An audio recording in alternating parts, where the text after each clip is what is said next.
അടുത്തൊരു പോർഷനാണ് Mughals weekend ആയിക്കൊണ്ടിരിക്കുന്ന സമയത്ത് സ്ട്രോങ് ആയിട്ട് വന്നിട്ടുണ്ടായിരുന്ന കുറേ പ്രിൻസ്ലി സ്റ്റേറ്റ്സ് ഉണ്ടായിരുന്നു, കുറേ സക്സഷൻ സ്റ്റേറ്റ്സ് ഉണ്ടായിരുന്നു.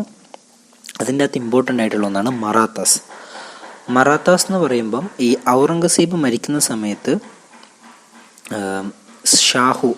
ഷാഹു എന്നുള്ള ആൾ, അതെന്ന് പറയുമ്പം ശിവാജീൻ്റെ ഗ്രാൻഡ് സണ്ണാണ്, സാംബാജീൻ്റെ സണ്ണാണ്. Shahu was released from the prison. അതിനുശേഷം അവിടെ ഒരു താരാബായി എന്നും പറഞ്ഞിട്ട് ആ സമയത്ത് പവറിലുണ്ടായിരുന്ന ഒരു മറാത്ത സ്ത്രീ ഉണ്ടായിരുന്നു. അവരുമായിട്ടൊരു വാർ ഉണ്ടാകുന്നുണ്ട്. ബൈറോൺ പന്ത് ൻ്റെ സഹായത്തോടെ Shahu battle of Khet battle of Khet win ചെയ്ത് മറാത്താസിൻ്റെ റൂളറാകുന്നു. ഇതിന് ശേഷമാണ് പേഷ്വാഷിപ്പ് എന്നുള്ളൊരു സാധനം തുടങ്ങുന്നത്. അതായത് പേഷ്വാഷിപ്പ് എന്ന് പറയുമ്പോൾ ഒരു പ്രൈം മിനിസ്റ്റർ ടൈപ്പ് ഓഫ് പോസ്റ്റാണ് ഈ മറാത്താസിൻ്റെ കീഴിലുള്ള. അതായത് സ്ട്രോങ് ആയിട്ടുള്ള പേഷ്വാസ് വരുന്നത് ഇതിന് ശേഷമാണ്. ഇങ്ങനെ ഫസ്റ്റ് വരുന്ന മെയിൻ പേഷ്വാണ് ബാലാജി വിശ്വനാഥ്, 1713 തൊട്ട് 1720 വരെ. അപ്പം ബാലാജി വിശ്വനാഥ് എന്ന് പറയുമ്പം ഇദ്ദേഹമാണ് സയ്യിദ് ബ്രദേഴ്സുമായിട്ട്, ഇതിന് മുമ്പത്തെ ക്ലാസ്സിൽ ഞാൻ പറഞ്ഞിട്ടുണ്ടായിരുന്ന കിങ് മേക്കേഴ്സായ സയ്യിദ് ബ്രദേഴ്സുമായിട്ട് ഒരു ട്രീറ്റി സൈൻ ചെയ്ത്, അതാണ് Magna Carta of Maratha empire എന്നൊക്കെ അറിയപ്പെടുന്നുണ്ട്. ഇതാണ് മറാത്താസിന് ഒരു ലീഗൽ സാങ്ക്ടിറ്റി കൊടുക്കുന്നത്. ഈ മറാത്താസ് 2 ടാക്സസ് കളക്ട് ചെയ്യുമായിരുന്നു, ചൗത്തും സർദേശ് മുഖിയും. ചൗത്ത് എന്ന് പറഞ്ഞാൽ സിവിൽ ടാക്സ് ആണ്, 25% ഓഫ് ദ പ്രൊഡ്യൂസ് കൊടുക്കുക. ചൗത്ത് 1/4 കൊടുക്കുക എന്നുള്ളതാണ് ചൗത്ത്. സർദേശ് മുഖി എന്ന് പറഞ്ഞാൽ മറാത്താൻ്റെ ബോർഡറിലുള്ള ഏരിയാസ്, മറാത്താസിൻ്റെ കൺട്രോളിലല്ലാത്ത ഏരിയാസ് അറ്റാക്ക് ചെയ്യാതിരിക്കാൻ വേണ്ടി അവരെ ഓവർലോഡായിട്ട് മറാത്താസിൻ്റെ പക്ഷേ ഒരു പവർ അംഗീകരിച്ചു കൊടുക്കുന്ന ടാക്സാണ് സർദേശ് മുഖി. ഇങ്ങനൊരു സാധനം ഒക്കെ ആ സമയത്ത് വരുന്നു. മറാത്താസ് ഒരു മേജർ പവറായിട്ട് ഈ സമയത്ത് മാറുന്നു.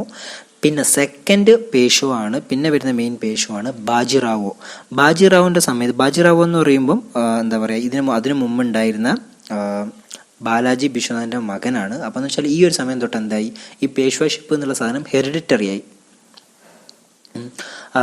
അദ്ദേഹത്തിൻ്റെ അഭിപ്രായത്തിൽ മറാത്താനെ ഒരു ഓൾ ഇന്ത്യ എംപയറാക്കി മാറ്റണമെന്നായിരുന്നു. അദ്ദേഹത്തിൻ്റെ സ്ലോഗനായിരുന്നു Hindu Pad Padshahi.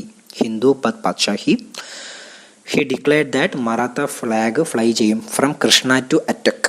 He was known as a fighting Peshwa. 40 battle fight ചെയ്തിട്ടുണ്ട്, 40 ജയിച്ചിട്ടുണ്ട്.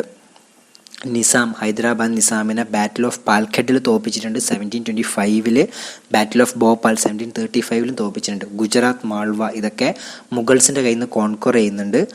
ബുന്ദേല ചീഫായ ഛത്രസെല്ലിനെ ഇദ്ദേഹം കുറേ പത്താൻസിൻ്റെ അറ്റാക്കിൽ നിന്ന് പ്രൊട്ടക്റ്റ് ചെയ്യുന്നുണ്ട്. അതിന് റിട്ടേൺ ആയിട്ടാണ് ഈ ഛത്രസാൽ അദ്ദേഹത്തിന് കൊടുക്കുന്ന സ്ഥലങ്ങളാണ് ഝാൻസി, കാൽപ്പി, സാഗർ, പിന്നെ സ്വന്തം മകളായ മസ്താനി. അതാണ് നമ്മൾ ബാജിറാവു മസ്താനി സിനിമയിൽ വന്നിട്ടുള്ള കഥ. മസ്താനിയായിട്ട് ഇദ്ദേഹം വളരെ ഇഷ്ടത്തിലായിട്ട് അവസാനം ഒരു ഡ്രങ്കഡായി മാറിയിട്ട് 1741 മരിക്കുന്നു. തേർഡ് പറയാൻ പോകുന്നതാണ് ബാലാജി ബാജിറാവു എന്ന് പറയുമ്പം ഇദ്ദേഹം നാനാ സാഹിബ് എന്ന് അറിയപ്പെടുന്നുണ്ട്. പക്ഷേ ഈ നാനാ സാഹിബ് നമ്മളെ 1857 നാനാ സാഹിബല്ല, വേറെ നാനാ സാഹിബാണ്. അപ്പോൾ ബാലാജി ബാജിറാവു നാനാ സാഹിബ് എന്നറിയപ്പെടുന്നു. ഇദ്ദേഹം കുറേ സ്ഥലമൊക്കെ അറ്റാക്ക് ചെയ്യുന്നു. ഇദ്ദേഹമാണ് ഇമാദുൽ മുൽക്ക്, ഞാൻ ഇന്നലെ പറഞ്ഞിട്ടുണ്ടായിരുന്ന അഹമ്മദ് ഷാ ബഹദൂറിൻ്റെ അങ്ങനൊരു മുഗൾ കിങ്ങിൻ്റെ പേര് ഞാൻ പറഞ്ഞിട്ടുണ്ടായിരുന്നു. അദ്ദേഹത്തിൻ്റെ വസീർ, ഒരു മിനിസ്റ്റർ പോലെയായിരുന്ന ഇമാദുൽ മുൽക്ക്, ഇദ്ദേഹത്തിൻ്റെ സമയത്താണ് ഇവർ പാക്റ്റ് സൈൻ ചെയ്യുന്നത്. അതായത് മുഗൾസിനെ ആരെങ്കിലും പുറത്തുനിന്ന് അറ്റാക്ക് ചെയ്താൽ മറാത്താസ് ഹെൽപ്പ് ചെയ്യാൻ പോകുന്നുള്ള പാക്റ്റ് സൈൻ ചെയ്യുന്നത് ഈ സമയത്താണ്. അതായത് ആ സമയത്ത് ഞാൻ പറഞ്ഞിട്ടുണ്ടായിരുന്നു ദുറാനി ഇൻവേഷൻസ്, അഹമ്മദ് ഷാ അബ്ദാലി എന്നുള്ള ആളുടെ ഇൻവേഷൻസ് ഉണ്ടായിരുന്നു ദുറാനി കിങ്ഡത്തിൻ്റെ. അങ്ങനെയാണ് third battle of Panipat 1761 Marathas പോകുന്നത്. അവിടെ എന്താ പറ്റിപ്പോയെന്ന് വെച്ചാൽ അവരാദ്യം ഒരു സെറ്റ് ഓഫ് പട്ടാളക്കാരെ അയച്ചു. അത് പക്ഷേ എന്താ പറയുക, തോറ്റു. ബാക്കി സെറ്റ് പോകുന്നതിന് മുമ്പ് തന്നെ ആ വാറൊക്കെ കംപ്ലീറ്റ് തീർന്നു. മെയിനായിട്ടുള്ള കുറേ ആൾക്കാർ അവർക്ക് നഷ്ടപ്പെടുന്നുണ്ട്. പേഷ്വാൻ്റെ സണ്ണായ വിശ്വാസ് റാവു, കസിൻ സദാശിവ റാവു ഇവരൊക്കെ കൊല്ലപ്പെടുന്നു. അങ്ങനെ ആ യുദ്ധം തോറ്റു. ഇതിന് ശേഷം എന്താ സംഭവിക്കുന്നത് വെച്ചാൽ, ആക്ച്വലി ഈ വാറിൻ്റെ ഒരു പ്രത്യേകത എന്താണെന്ന് വെച്ചാൽ തേർഡ് ബാറ്റിൽ ഓഫ് പാനിപ്പത്താണ് മുഗൾസിന് ശേഷം ആര് ഭരിക്കും എന്നുള്ള ചോദ്യത്തിന് മറാത്താസ് ആയിരിക്കില്ല എന്നുള്ളൊരു ഉത്തരം തരുന്നത്. മറാത്താസ് വീക്ക് ആകുന്നത് ഈ ബാറ്റിൽ ഓഫ് പാനിപ്പത്തിന് ശേഷമാണ്. അവർക്ക് കുറേ മിസ്റ്റേക്ക് പറ്റുന്നുണ്ട്. ആക്ച്വലി ഇതിൻ്റെ അകത്ത് ദുറാനീസിൻ്റെ കൂടെ റോഹില്ലാസ്, ഷുജാഉദ്ദൗള ഇങ്ങനെ കുറേ ആൾക്കാർക്ക് ഫൈറ്റ് ചെയ്യുന്നുണ്ട്. ഈ ഇന്ത്യൻ സബ് കോണ്ടിനെൻ്റിനുള്ളിൽ ഉണ്ടായിരുന്ന ആൾക്കാരെ ഫൈറ്റ് ചെയ്യുന്നുണ്ട്. മാത്രമല്ല മറാത്താസിന് രജപുത്സിനെയോ ജാട്സിനെയോ സിഖ്സിനെയോ ഒന്നും തങ്ങളുടെ കൂടെ നിർത്താൻ പറ്റുന്നില്ല. പിന്നെ ലേറ്റർ എന്താ സംഭവിക്കുന്നതെന്ന് വെച്ചാൽ ഈ മറാത്താസ് 5 കോൺഫെഡറസി ആയിട്ട് സ്പ്ലിറ്റ് ആവുകയാണ് ചെയ്യുന്നത്. അതായത് പൂനെയിൽ പേഷ്വ തന്നെ, നാഗ്പൂരിൽ ബോൺസ്ലേസ്, ഇൻഡോറിൽ ഹോൾക്കാർസ്, ബറോഡയിൽ ഗെയ്ക്വാദ്, ഗ്വാളിയറിൽ സിന്ധ്യ. ഈ പേരുകളൊക്കെ നമ്മളിപ്പോഴും പല രാഷ്ട്രീയക്കാരിലൊക്കെ കേൾക്കുന്ന പേരാണ്. ഇതൊക്കെയാണെന്ന് വെച്ചാൽ ഈ പേഷ്വാസ് സ്പ്ലിറ്റ് ആയിട്ട് ഉണ്ടായ കോൺഫെഡറസീസ്. ഇതിന് ശേഷം പിന്നെ ലേറ്ററായിട്ട് കുറേ അധികം അത്ര നമ്മൾ പേരൊന്നും ഓർമ്മിച്ച് വെക്കേണ്ട ആവശ്യമൊന്നുമില്ല. കുറേ മാധവ് റാവു അങ്ങനെയൊക്കെ പലരും ആകുന്നുണ്ട്. അതിൻ്റെ അകത്ത് ഈ സമയത്താണ് അവിടെ ഉണ്ടായിരുന്ന ഒരു വ്യക്തി, അയാൾക്ക് പവർ കിട്ടാൻ വേണ്ടിയിട്ട് ബ്രിട്ടീഷുകാരുമായിട്ട് ട്രീറ്റി സൈൻ ചെയ്യുന്നുണ്ട്, രഘുനാഥ് റാവു എന്നൊക്കെ പറഞ്ഞിട്ട്. അതിൻ്റെ ഭാഗമായിട്ട് കുറേ ട്രീറ്റിയൊക്കെ സൈൻ ചെയ്ത് ഇതിൻ്റെ കാരണമാണ് അവസാനം ആംഗ്ലോ മറാത്ത വാർസ് ഉണ്ടാകുന്നത്. ആംഗ്ലോ മറാത്ത വാർസ് എന്ന് പറയുമ്പോൾ ഫസ്റ്റ് ആംഗ്ലോ മറാത്ത വാർ 1775 തൊട്ട് 82 വരെയാണ്. ഒരു ട്രീറ്റി ഓഫ് സൂററ്റ് 1775 ഒരു ട്രീറ്റി ഓഫ് സൂററ്റ് ബ്രിട്ടീഷുമായിട്ട് സൈൻ ചെയ്യുന്നു. ഒരു രഘുനാഥ് റാവു എന്ന് പറഞ്ഞ ആളെ പേഷ്വ ആക്കണം എന്ന് പറഞ്ഞിട്ട് അയാളാണ് പോയി, ബ്രിട്ടീഷുകാരാണെങ്കിൽ ഈ മറാത്താസിൻ്റെ ഉള്ളിലേക്ക് ഇടപെടാൻ വേണ്ടി ഒരു ചാൻസ് നോക്കി നിൽക്കുന്നതായിരുന്നു. അങ്ങനെ ഒരു ചാൻസ് കിട്ടി, ഈ ട്രീറ്റിയൊക്കെ സൈൻ ചെയ്യുന്നു, യുദ്ധം തുടങ്ങുന്നു. ഒരു ട്രീറ്റി ഓഫ് പുരന്തർ എന്നുള്ള ഒരു ട്രീറ്റിയും ആ സമയത്ത് സൈൻ ചെയ്യുന്നുണ്ട് ബ്രിട്ടീഷുകാർ തോക്കാനായപ്പം.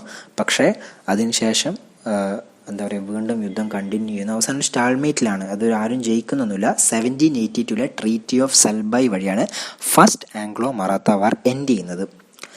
സെക്കൻഡ് ആംഗ്ലോ മറാത്ത വാർ എന്ന് പറയുമ്പം 1803 തൊട്ട് 1805 വരെയാണ്. അപ്പോൾ നമുക്ക് മനസ്സിലാവും ഒരു 20 കൊല്ലത്തേക്ക് അവിടെ പിന്നെ വാർ ഉണ്ടാകുന്നില്ല. അത് അവർ സൈൻ ചെയ്ത് അങ്ങനെയാണ്, 20 കൊല്ലത്തേക്ക് പരസ്പരം യുദ്ധമൊന്നും ചെയ്യില്ലാന്ന്. ഈ 20 കൊല്ലത്തെ പീസ് ഉപയോഗിച്ചിട്ടാണ് ആക്ച്വലി ഈ സമയത്ത് ബ്രിട്ടീഷുകാർ, ഇംഗ്ലീഷ് ഈസ്റ്റ് ഇന്ത്യ കമ്പനി അതേ സെയിം ടൈമിൽ തന്നെ ആംഗ്ലോ മറാത്ത വാർ നടക്കുന്നതിനെ ടിപ്പുമായിട്ട് ഫൈറ്റ് ചെയ്യുന്നുണ്ട്. അപ്പം ഈ ഒരു അവിടുത്തെ യുദ്ധം നിർത്തിയിട്ടാണ് അതിനുശേഷം ഈ ഒരു 20 കൊല്ലത്തിനുള്ളിലാണ് അവർ ടിപ്പുവിനെ തോൽപ്പിച്ചതിന് ശേഷമാണ് പിന്നെ വീണ്ടും ആ ഒരു 20 കൊല്ലം കഴിയുമ്പം, ആ ഒരു പീസ് ട്രീറ്റിൻ്റെ സമയം കഴിയുമ്പം വീണ്ടും അറ്റാക്ക് ചെയ്യുന്നു. സെക്കൻഡ് ആംഗ്ലോ മറാത്ത വാർ ഉണ്ടാകുന്നു. അവിടെ അതിൻ്റെ അകത്തും തോൽക്കുന്നു, എന്താ പറയുക, മറാത്താസ് തോൽക്കുന്നു. അങ്ങനെയാണ് സബ്സിഡറി ട്രീറ്റി ഓഫ് ബസൈൻ 1801 സൈൻ ചെയ്യുന്നുണ്ട്. മറാത്താസൊക്കെ ഫൈറ്റ് ചെയ്യുന്നു, പക്ഷേ തോൽക്കുന്നു. ആക്ച്വലി ഇവിടെ തന്നെ മറാത്താസ് ഒരു എംപയർ അല്ല എന്നുള്ള രീതിയിൽ ഫുള്ള് മാറിക്കഴിഞ്ഞു. പക്ഷേ 1817 തൊട്ട് 1818 വരെ ഒരു തേർഡ് ആംഗ്ലോ മറാത്ത വാറും കൂടി നടക്കുന്നുണ്ട്. അതിൻ്റെ കാരണം എന്ന് വെച്ചാൽ ഒരു പിണ്ടാരീസ് എന്നുള്ളൊരു മെർസിനറീസ്, മിലിറ്ററി സർവീസ് പ്രൊവൈഡ് ചെയ്യുന്നൊരു ഗ്രൂപ്പ് ഉണ്ടായിരുന്നു.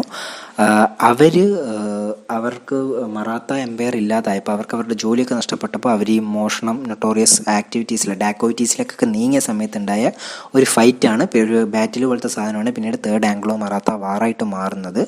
അതിനുശേഷം മറാത്ത കോൺഫെഡറസീനെ ഡിസോൾവ് ചെയ്തു. എന്നിട്ട് Bombay presidency, English East India കമ്പനീൻ്റെ ബോംബെ പ്രസിഡൻസിയായിട്ട് മെർജ് ചെയ്തു ട്രീറ്റി ഓഫ് പൂനെ വഴി.